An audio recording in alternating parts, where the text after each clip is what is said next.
बच्चों चैप्टर 13 दावत की अदावत जो हम पढ़े थे उसका जो लास्ट का था आज हम आगे पढ़ेंगे। मैंने नेकीराम के नौकर से कह दिया था, वह एक हाथ में लालटेन और दूसरे हाथ में मेरी थाली लिए आ पहुंचा। मैं वहीं बैठकर खाने लगा। मोहन ने ऊपर से पूछा, अजी हम लोग क्या खाएंगे? मैंने कहा, क्या बताऊं, बड़ा अफसोस है, इसी अफसोस में आज कुछ ज़्यादा खा रहा हूँ। मर जाओ खाते खाते, मोहन ने कहा।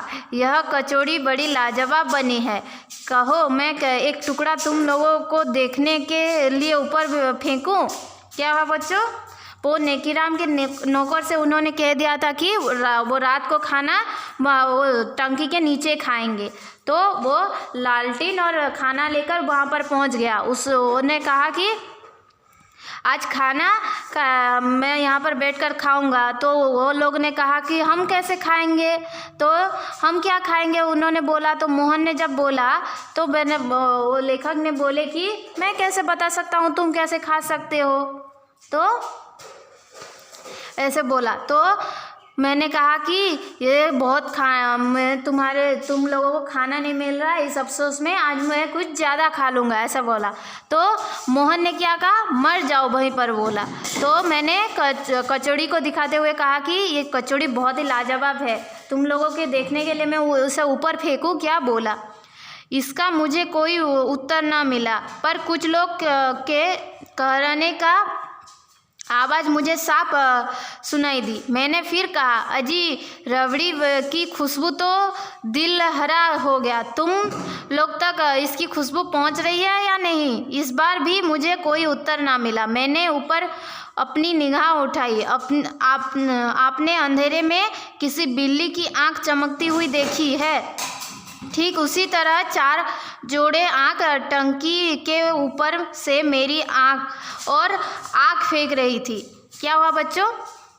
उन्होंने पूछा कि ये कचौड़ी कैसी है, फेंक कर देखो, क्या देखोगे? तो इस बार उनको कोई उत्तर नहीं मिला, और लेकिन वो लोग कैसे गुस्से में उनको देख रहे थे, वो देखने लगे। तो उन्होंने कहा कि रबड़ी कितना खुशबूदार है, तुम तक खुशबू पहुंच रही है कि नहीं, ऐसा पूछा उसने, तो लेखक ने। तो उस बार भी कोई जवाब नहीं मिला। तो वो देख रहे थे, पानी की टंकी के ऊपर देखे तो 4 जोड़े आँखें, मतलब 4 लोगों की आँखें उनको दिख रहा था। जैसे रात में बिल्ली की आंखें कैसे चमकती है, वैसे ही गुस्से में देख रहे हैं, ऐसा लग रहा था। देखो, खाना ख़त्म करके मैं वहाँ से चलने लगा। चलते हुए मैंने कहा, ऊपर एक घड़ा पीने का पानी मैंने रखवा दिया है। खाली पेट ठंडा जल पीना आयुर्वेद में त्रिशोधनाशक माना गया है। क्या है बच्चों? वो ऊपर एक घड़ा जो पानी रखवा दिया था, लेखक ने कहा कि मैंने पानी रखवा दिया है और तुम लोग पी लेना। अगर खाली पेट अगर ठंडा पानी पियोगे तो सारा जो बीमारी है मिट जाएगा। थोड़ी दूर जाकर मैं फिर लौटा। एक बात तो भूल गया था, मैंने कहा, हाँ एक बात और वो नेकीराम ने कहा है कि रात के अगर किसी ने शोर किया तो वे पुलिस को खबर कर देंगे कि कुछ बाहरी लोग बिना इजाज़त स्टेशन की टंकी पर चढ़ गए हैं, ऊपर उधम मचा रहे हैं। तुम्हारा संहार हो, मुरारी और मोहन ने कहा। क्या हुआ बच्चों? वो थोड़ी दूर चले गए और फिर आए और बोले कि अगर धूम धड़ाम क्या चिल्लाए तो नेकीराम ने कहा था कि वो पुलिस को बुला लेंगे और बाहर से कुछ शहरी लोग आए हैं और यहाँ पर धूम धड़ाम कर रहे हैं और तुमको पुलिस स्टेशन ले जाएंगे, पानी की टंकी पर चढ़ के धूम धड़ाम कर रहे हैं और पुलिस स्टेशन ले जाएंगे बोल के बोला। तो मोहन और मुरारी ने क्या कहा, तुम्हारा संहार हो, मतलब तुम्हारा मृत्यु हो जाए, तुम्हारा सत्यानाश हो, मुरली और माधो ने कहा। 11 बज गए थे। स्टेशन पर जाकर मैं लौट रहा था।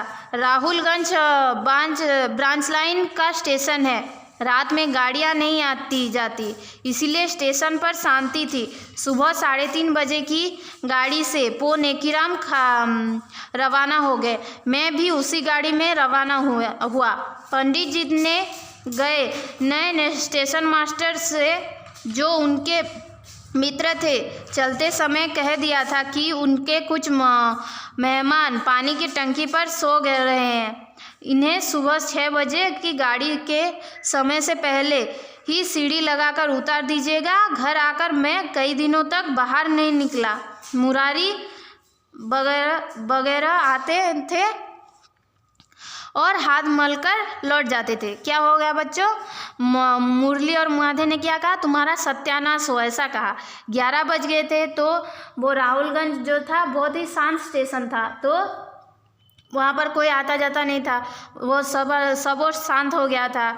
तो 3:30 बजे जब गाड़ी आई तो वो नेकीराम और दोनों वो लेखक दोनों चले गए।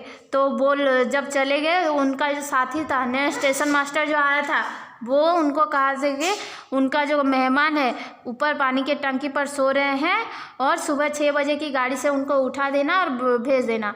वो लेखक कई दिनों तक घर जब पहुँचे बाहर नहीं निकले, सब लोग आते और ऐसे ही चले जाते।